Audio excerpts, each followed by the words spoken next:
Shalom, jumpa lagi dalam Mesbah Kehidupan. Suatu kali, seorang anak memaksa ibunya untuk pergi ke seorang dokter untuk memeriksakan dirinya. Karena ibunya mengeluh sering kembung perutnya, sering bermasalah perutnya, dan sering buang-buang angin. Kemudian setelah dipaksa oleh sang anak, si ibu menurutinya dan dia bersama anaknya berkunjung ke salah seorang dokter. Pada saat masuk ke ruang dokter, ibu berkata biar ibu saja yang masuk ke ruang dokter ini. Kemudian si ibu masuk ke ruang pemeriksaan oleh dokter itu. Ibu melihat sang dokter berkomat kamit sebentar, kemudian bertanya kepada sang ibu, "Apa yang bisa saya bantu? Ada keluhan apa?" Kemudian si ibu ini menjawab, "Begini dok, saya ini sudah beberapa hari ini sering mengalami kembung. Sering sekali buang-buang angin. Saya tidak tahu kenapa. Tapi ya dok ya, setiap kali saya buang angin, itu tidak berbau dan tidak terdengar suaranya. Jadi saya sih tidak malu dengan orang-orang lain. Cuma ini kan bermasalah bagi saya. Kenapa ya dok ya? Ada apa dengan pencernaan saya? Ada apa dengan perut saya? Karena terlalu sering loh dok, saya buang-buang angin ini. Di waktu saya berbicara dengan dokter ini saja, sudah 3 kali loh saya buang angin. Tapi dokter tidak tahu kan?" Kemudian sang dokter menuliskan resep dan berkata kepada sang ibu, "Oh, ini saya tuliskan resep, diminum sesuai dengan resep yang saya tuliskan di sini. Kemudian ibu nanti balik lagi ke sini 3 hari lagi." Si ibu berkata, "Oke dok, terima kasih." Kemudian si ibu keluar dari ruangan tersebut. Sang anak bertanya, "Bagaimana bu?" Kemudian si ibu berkata, "Ini ada resep dari dokter. Cuma kayaknya ibu malas deh kembali lagi ke dokter ini." "Kenapa?" "Dari tampangnya dokter ini kurang ramah. Wajahnya kecut. Dan kalau ngomong ke ibu melotot." "Ya," kata sang anak, "dicoba saja resep yang ada. Mungkin ini bisa menyembuhkan penyakit ibu." Kemudian tidak sampai 3 hari, 2 hari kemudian si ibu pagi-pagi sekali sudah balik ke dokter tersebut. Sang dokter agak terkejut dan berkata, "Loh bu, kok sudah balik lagi ke sini? Saya kan bilang 3 hari lagi." Kemudian si ibu dengan sedikit emosi berkata, "Iya dok, saya ingin bertanya kepada dokter, obat apa yang dokter beri kepada saya? Memang penyakit kembung saya ini mulai berkurang sih dok. Cuma sekarang dok, dulu itu tidak berbau, tidak terdengar suaranya.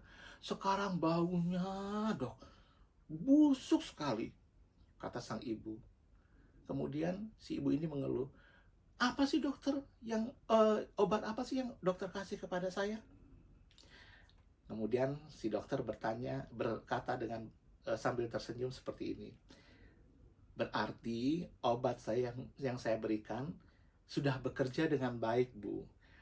Eh, Penciuman ibu sudah sembuh. Sekarang saya tuliskan resep lagi supaya pendengaran ibu juga dapat disembuhkan." Bapak Ibu Saudara sekalian, cerita ini mungkin sederhana, tapi kalau kita amati baik-baik, ini menjadi cerita yang lucu. Karena si ibu tidak menyadari bahwa apa yang dia alami, buang angin yang sering dia lakukan, dinikmati dalam tanda kutip, dan didengar oleh orang-orang lain. Hanya dia sendiri yang tidak mendengarkannya. Bapak Ibu Saudara sekalian, seringkali kita merasa sangat mengetahui diri kita sendiri. Tapi ketahuilah bahwa sesungguhnya manusia cenderung untuk memperhatikan apa yang ingin dia perhatikan, dan bagian-bagian tertentu justru lepas dari perhatiannya. Sehingga ketika orang lain mengkritik, renungkanlah itu. Mungkin saja orang lain itu melihat apa yang dia lihat dan tidak kita lihat. Tapi itu hanya sebagian cerita yang ingin saya sampaikan pada malam hari ini. Manusia cenderung melihat dirinya hanya sebatas apa yang ada di luarnya. Dia ingin tampil baik, dia ingin terlihat baik di depan orang lain, dia ingin tampil maksimal. Tapi Tuhan melihat hal yang lain, lebih dalam dari itu. Suatu saat, ketika Tuhan sudah tidak berkenan kepada Saul, dia memutuskan untuk memilih raja yang baru bagi Israel. Maka Samuel disuruh oleh Allah untuk berkunjung ke tempat ayahnya Daud, dengan mengatakan bahwa salah satu anaknya akan diurapi untuk menjadi raja Israel. Pada waktu pertama kali Samuel melihat anak pertama atau kakaknya Daud lewat masuk ke dalam ruangan itu, si Samuel berkata, ini dia. Dari penampilannya, dari perawakannya yang gagah, dia sangat pantas untuk menjadi raja Israel. Tetapi Tuhan menegur Samuel. Dia berkata seperti ini. 1 Samuel 16 ayat 7 menyatakan, tetapi berfirmanlah Tuhan kepada Samuel, janganlah pandang parasnya atau perawakannya yang tinggi, sebab aku telah menolaknya. Baru dilihat Samuel saja Tuhan sudah menyatakan, aku sudah menolaknya. Kemudian, bukan yang dilihat manusia, yang dilihat Allah. Manusia melihat apa yang di depan mata, tetapi Tuhan melihat hati. Bapak, Ibu, Saudara sekalian,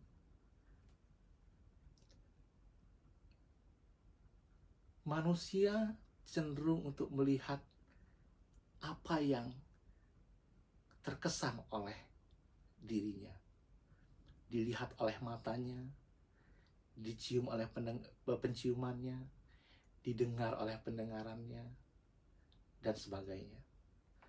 Tetapi hari ini saya ingin mengajak merenungkan bahwa Tuhan tidak pernah melihat itu. Dia melihat lebih dalam, sampai ke hati kita. Hati yang seperti apa? Saya pertama merenungkan hati yang seperti apa yang dilihat oleh Tuhan kepada Daud. Tidak ada catatan pada waktu itu bahwa Daud adalah seorang yang baik. Tidak ada. Jadi saya menyimpulkan, bukan dalam tanda kutip hati yang baik yang membuat Allah melihat, menghargai seseorang. Orang bisa saja berbuat baik dengan berbagai alasan. Karena dia mampu berbuat baik. Orang yang sangat kaya mungkin mampu memberi, jadi dia seolah-olah baik, bisa saja. Tapi ada juga orang kaya yang betul-betul sangat rendah hati dan baik, ada juga. Tetapi masalahnya adalah, ternyata Daud tidak pernah dinilai Allah baik karena perbuatan baiknya. Tetapi kalau saya perhatikan bagaimana Allah melihat hati Daud adalah ketika dia akan menjadi raja dan sudah menjadi raja. Daud adalah orang yang betul-betul mempercayai Tuhan Allahnya. Daud adalah orang yang sungguh-sungguh mengandalkan Tuhan Allahnya. Bagaimana ia mengalahkan Goliat? Dia berkata, tapi dengan nama Allah aku menghadapi engkau. Daud sangat percaya kepada Allahnya. Daud hatinya dipenuhi oleh puji-pujian dan penyembahan kepada Allah. Kita lihat banyak sekali mazmur yang dituliskan oleh Daud. Itu muncul dari hatinya. Itu muncul dari hatinya.